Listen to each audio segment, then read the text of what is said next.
It's the Fox Fantasy Insiders, all postseason long, brought to you by Cooley Cars and Gaming. What's up, ladies and gentlemen? Welcome back to the divisional round for the Fox Fantasy Insiders postseason show, brought to you by Cooley Cars and Gaming.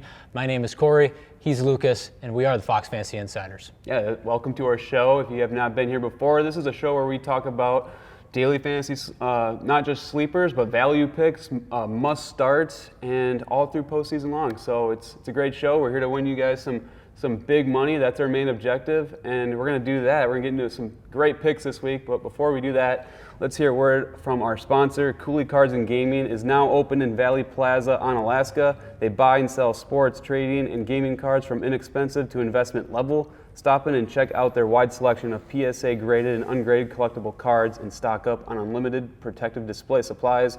Open Monday through Saturday from 11 a.m. through 6 p.m. Complete your collection with premium quality cards from Cooley Cards and Gaming. Thank you, Cooley Cards, for sponsoring our show. We would not be here without you guys. And this place is awesome. It's kind of cool. Yeah, I mean, they got so much stuff here. As Lucas said, thank you, Cooley Cards. We actually got some neat cards on display here. We've got a rookie Josh Allen card. It's a 1 of 1, meaning there's only one. And it's actually worth north of $20,000. We've got a $2,500 Joe Burrow rookie card. Both relevant because they're both playing this weekend, right? And as well as some Pokemon cards, including the famous Charizard base set cards. So they got Pokemon cards, they got Magic cards, they've got obviously sports cards. They got everything here at Cooley Cards.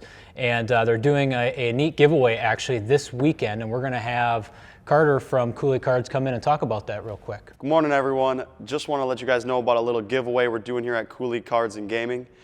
A couple days ago, we pulled this Trevor Lawrence Gold Mosaic Auto, number 10 of 10, and we want to give it back to y'all. So we're going to be giving it away this Sunday at 6 p.m. Central Time. All you have to do is follow us or subscribe to us on YouTube, and the instructions are in a video on Cooley Cards Breaks on YouTube.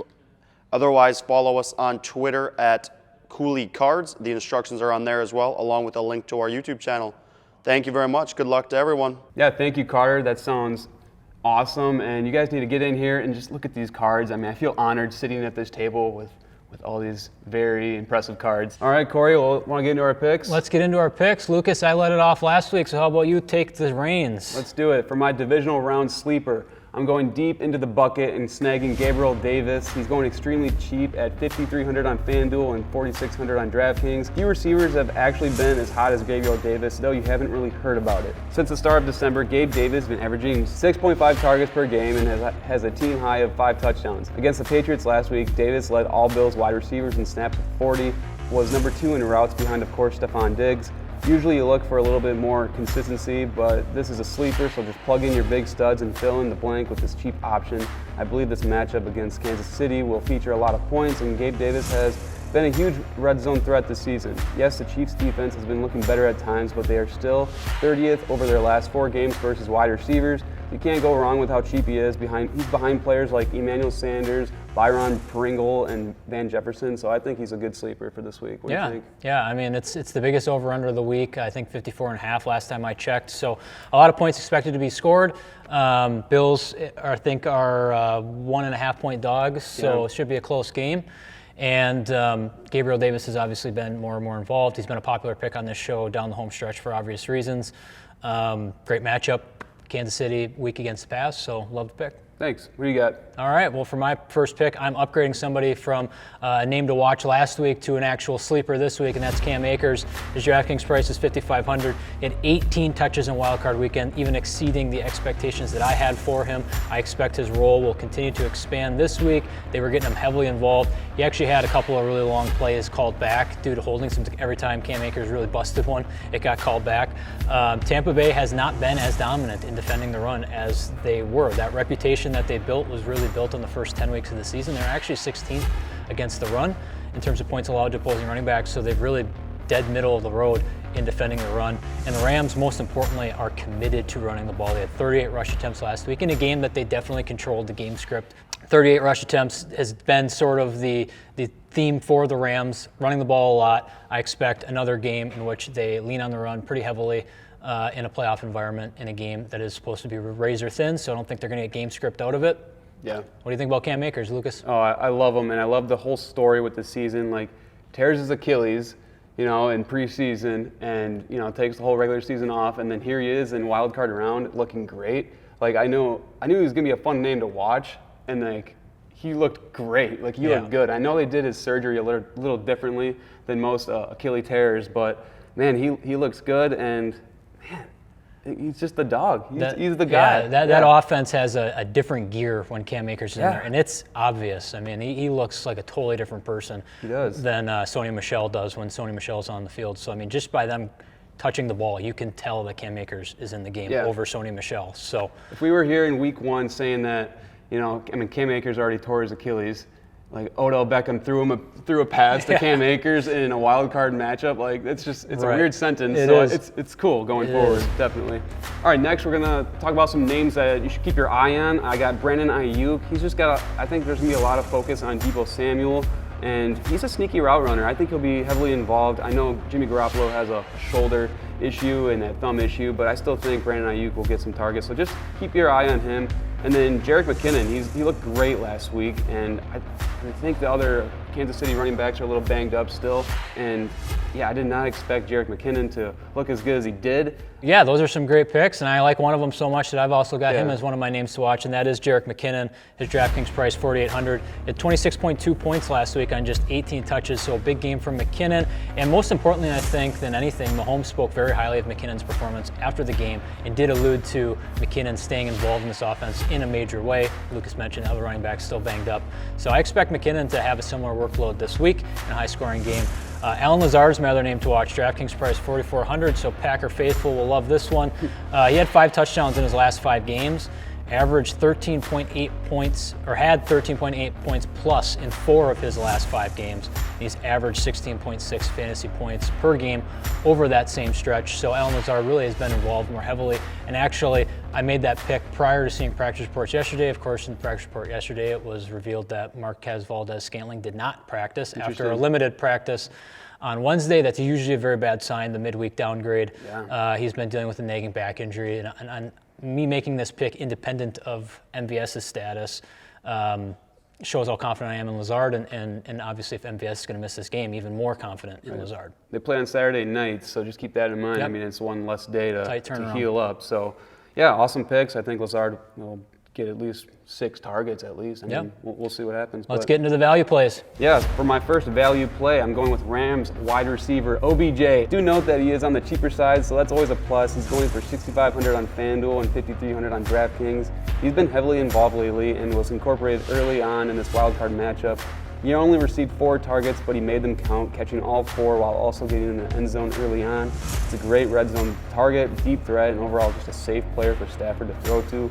It's already known he's got an array of skills, and I think he's just going to be a key weapon as the Rams take on a high-scoring Buccaneers offense. Yeah, I think Odell will receive more than 4 targets this matchup, as it will be likely a closer game. What do you think about OBJ? I mean, I love the whole Rams offense. We're going to be talking a lot about the Rams today. You guys are going to see, obviously, after that impressive performance against the Cardinals, OBJ's been sneaky consistent for the Rams over the last 5 or 6 weeks. So I think certainly since Robert Woods went down and getting OBJ more and more acclimated in this offense week in, week out, I expect big things from OBJ this week, and that Rams offense as a whole. So good pick. Thanks. All right, for my value play, I'm going with Joey Burrow. His DraftKings price, $6,600. Joe Burrow, Joe Cool, they like to call him. Smoking Joe, all the different nicknames for this stud, and he has been doing it with swagger over the last 5 or 6 weeks. He's actually in the bottom half of QB prices this week, so definitely a value play here. He's been getting more and more healthy.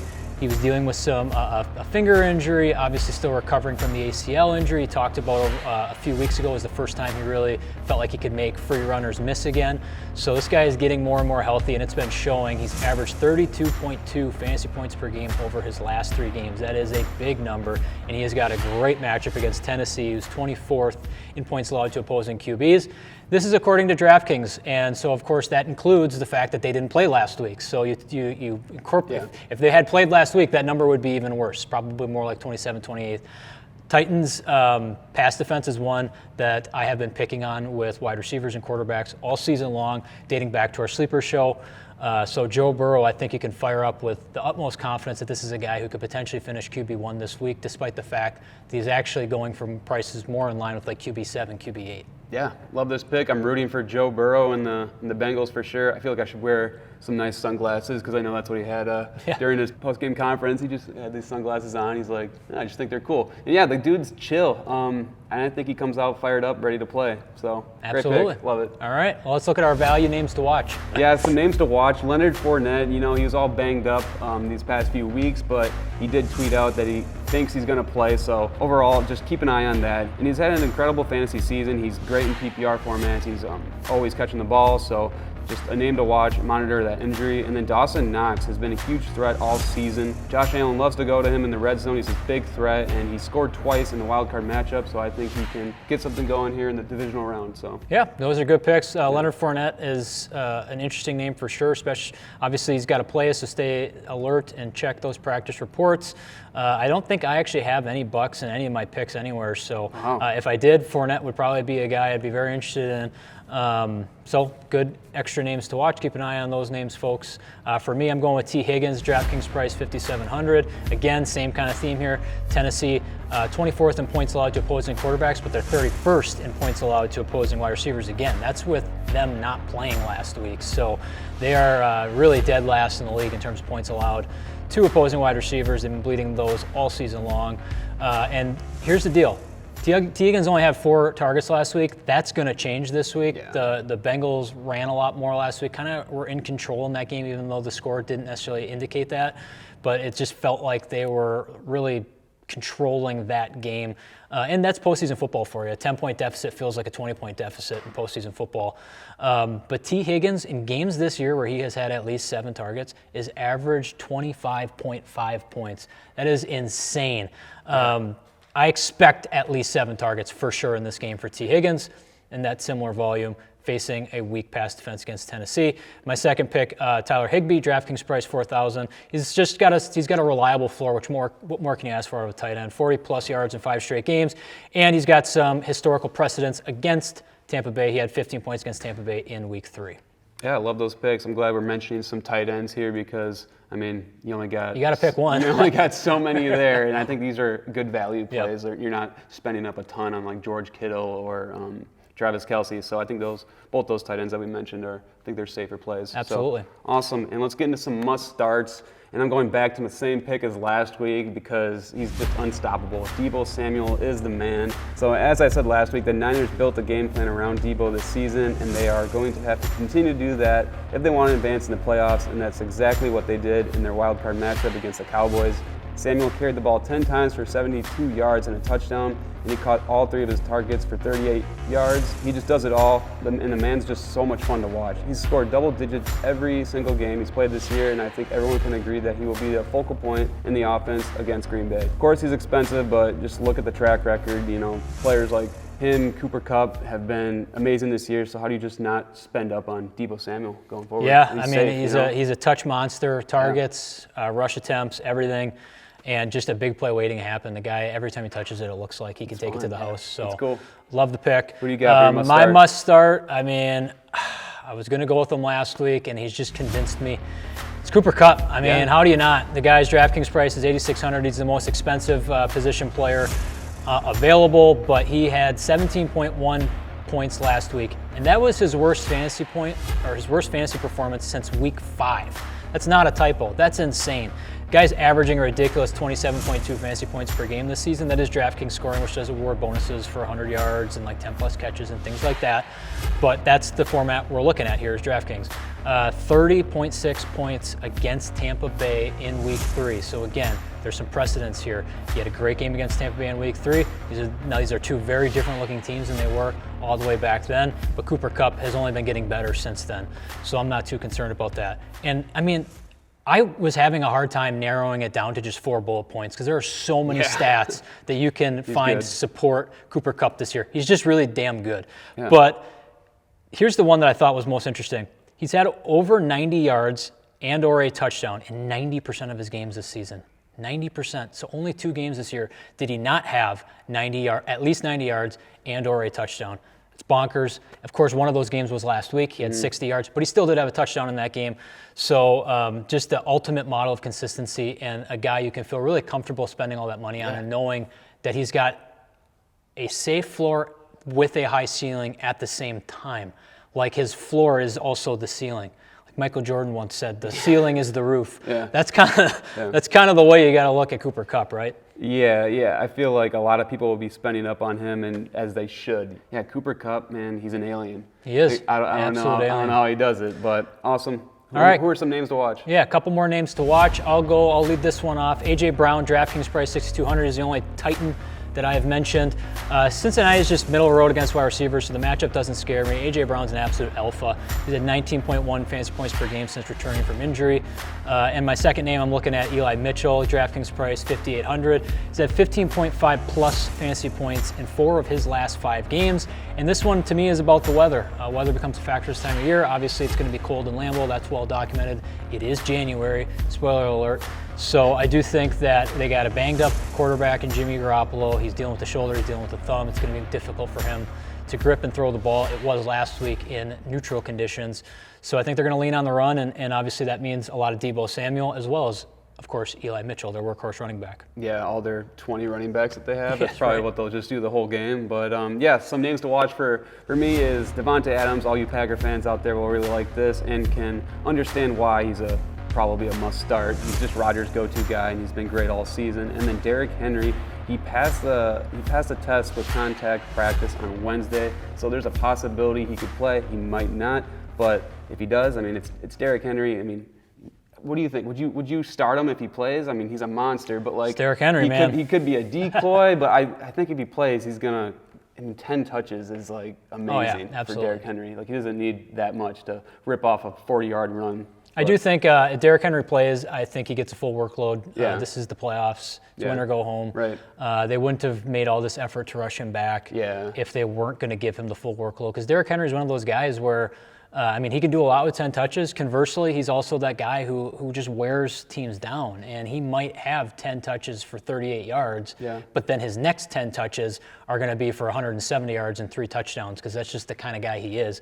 So a full workload is what I think makes Derrick Henry the most effective. And I think they wouldn't go through all this just to have him be a gimmick guy who's only going to touch the ball 5 to 10 times. So start him with confidence if he's playing. Yeah, definitely. Well, Corey, I want to do this. Like, do you want to do some divisional round predictions? That's right. We're not just one-trick ponies here. We can't just talk fantasy. We can also talk predictions. So now we're in the divisional round, and the rest of the way, we're going to give you guys predictions for these matchups. So, Lucas, what do you think about Bengals-Titans? Yeah, I mean, I mentioned it early in the episode. I'm rooting for Joe Burrow in the Bengals, so I got the Bengals winning 27-24. I don't know. What do you think? I agree. I got Bengals 27-24 actually as well. We did not share these ahead of time. Let's go. So yeah, you can book that one. The Bengals are 3.5-point dogs in this one. I just don't see it. Now, everybody's kind of picking against the Titans, poor Titans. But they just haven't won in very pretty fashion all year long, right? They're like a weird number 1 seed, you know what I mean? Right. Like they're kind of like, how did they get here? But I don't know. It's just they've done really good, like with all the injuries they've had and everything, and they're here now. It's just they just don't feel like they belong there. I guess. They don't have a great defense. Yeah. They don't have a great, top shelf quarterback anyway. They just got a good team, and those teams can scare me when I'm picking against them in the postseason. But man, Joe Burrow is rolling right now. Yeah, they're hot. The weather's not going to be a factor playing in Tennessee. The over-under on this game is 47. Obviously, if I'm predicting 27-24, I'm also taking the over. So for those of you who are into sports betting, I like the over here. I like the Bengals. Not only do I like the Bengals with the points, I like the Bengals straight up to win this matchup. Should be a good one, though. Yeah. What do you got for 49ers at Packers? 49ers, Packers. Well, we live in Wisconsin, and even though I am a Bronco fan, who am I to predict a losing effort for the Packers? I'm taking the Packers. Packers are 6-point favorites. I'm actually taking the Packers by 7. So you can feel comfortable grabbing the Packers if you're betting with the lines. Now, I am taking the under on this game. The over-under is 47. It's cold. Anytime that it's cold, I want the under. So I got Packers 21, 49ers 14. I think it's going to be a little bit of a slugfest, Yeah. but I like the Packers to cover here. I think the Packers get up. They're going to run. I'm thinking like 21-7. Maybe the Niners make a late surge, score a touchdown late, in desperation. But I think the Packers will take pretty good control of this game. I do think it's going to be low scoring. Yeah. It's cold. It's Lambeau. It's January. Yeah. What do you think, Lucas? I went back and forth on this one. This is probably the hardest matchup for me. I don't know. I think the Niners have a chance here, but I am also taking the Packers. I'm going 23-20, and I think exactly what you said. It's cold. It's going to be low scoring, and I don't know. I feel like both teams have a big chance Now, here. Lucas, there's a difference between me and Lucas. We're both Bronco fans, but I'm not necessarily like a Packer hater. Lucas leans a little bit on Packer hate, which is, that exists here, right? This is Viking country as well. I think your Packer bias is speaking to you a little bit because this is the game with the biggest, I guess, almost double any other line in terms of favorites. Yeah. The Packers laying 6 to the Niners. So Vegas certainly thinks that this is the least competitive of the games. Yeah. And I get the past history between the Packers and Niners in the playoffs, but this is a different Packers team for sure. And it's a different Niners team as well. The Niners defense isn't as dominant. Their offense is a little bit more inconsistent. I don't think this one's going to be as close as you do, but we'll see. That's why they play the game, right? 49ers, they give Packers a hard time with their run game, so we'll see. I guess I have my own bracket where I'm rooting for, and then I have my bracket who I think is going to win. I guess let's just say I think the Packers will win. Next game, let's go. Next game, all right, Bucs-Rams. I got Buccaneers 31, Rams 27. This one's going to be a close one, though. Keep an eye on the Buccaneers' offensive line situation. I'm predicting this score with the mindset that Tristan Wirfs and Ryan Jensen are going to play. If Tristan Wirfs or Ryan Jensen sit, that's a big deal against this Rams pass rush. And normally, like Ryan Jensen is center. Why does that matter? That matters because of Aaron Donald. Yeah. And if the Buccaneers are throwing anything out there other than their top-notch offensive line, which has been the most consistent and healthy offensive line in the entire league this year, and they're having to go out there against Von Miller, Leonard Floyd, and in particular, that bad man in the middle, Aaron Donald, where has Tom Brady always struggled in his career? It's been when the pass rushes come up the middle. That is well documented. The only way to get Brady off his spot is to bring pressure from up the middle. Pressure from the outside doesn't bother Tom Brady. He maneuvers the pocket as well as anybody. It's the pressure up the middle that gets him. That's what Aaron Donald does. So if that offensive line isn't going to be 100%, I would pivot in a second here if those guys aren't playing. Mm-hmm. But I do think the championship pedigree of Tom Brady reveals itself here, 31-27. That means I'm taking the over. I'm taking Buccaneers laying 3.5. What do you think, Lucas? Our first disagreement, I got the Rams winning 30-23. I think they're hot, and it worries me that they're going to Tampa. I think it'll be a good game. But that defense, the Rams defense, really has me fired up. And being a Bronco fan, I got to root for Von Miller, and I think he's making a good statement over there. And hopefully Matt Stafford just doesn't throw any pick sixes. But yeah, right that's on. What he's got. Yeah, and it's a good point. The Rams defense, and we've talked about that a lot, but I think it'll be a good game. They when you have that many superstars, and the defense didn't seem so dominant during the regular season, and I think there's a little bit of NBA stuff going on here where they're not necessarily, the games don't matter as much, but when they needed to turn it on, you obviously saw what they did against the Cardinals. So this, to me, was the hardest game to pick. Okay. So, and again, it really comes down to the health of that offensive line. Nice. What do you got for the last? For my last one, I don't know if I'm picking based off of what I want to happen or if I really think this is going to happen. That line is so blurred in my head at this point. But, man, I would love to see the Bills take down the Chiefs. So I'm taking the Bills 28-20. It's a huge over-under, 54.5. I just don't think that's going to happen. It's postseason football. These teams both have good defenses, and I don't think that we realize that enough. Again, same kind of thing. A lot of superstars. I don't know how much they're focused during the season, but these guys turned it on. Both teams did defensively last week, and I think that the Bills, this is the closest game according to Vegas. Bills are 1.5-point dogs, so really a coin flip type of a game. I just think, this is Josh Allen's year. It wasn't always pretty, unlike last year. Last year felt too good to be true for the Bills. It was just so easy, so pretty the way that Josh Allen was doing it. It hasn't been like that this year. They've had to win ugly. They've had to sometimes win doing things the way that they didn't want to do them. They were really stubborn to start running the ball finally, and now they've done it, and they've done it with success. They've got the better running game between the two. So I think that's really what matters. And they get the better defense between the two. Yeah. And running game and defense really do still count in the postseason. So give me the Bills. What do you think? Yeah, Bills Mafia all That's the way. right. Going to the Super Bowl. We are not going to jump through this table, though. So I don't think we can, but we're not going to jump through this table like the Bills Mafia. I'm not sure. I think this table would be able to hold us anyway. But what do you got for the score? 34-31. So All I right. got a pretty high You scoring are taking game. the over. He's Yeah. going for the high-scoring game. Yeah, so I think this is the one I'm most excited for. Awesome. Well, there's our DFS picks for the divisional matchups this weekend. Thank you guys for joining us. Be sure to stop in here at Cooley Cards and Gaming and snag some of this awesome merch. Be sure to follow us on Twitter, and good luck this weekend. Win some big money. Go get them. It's the Fox Fantasy Insiders, all postseason long. Brought to you by Cooley Cards and Gaming.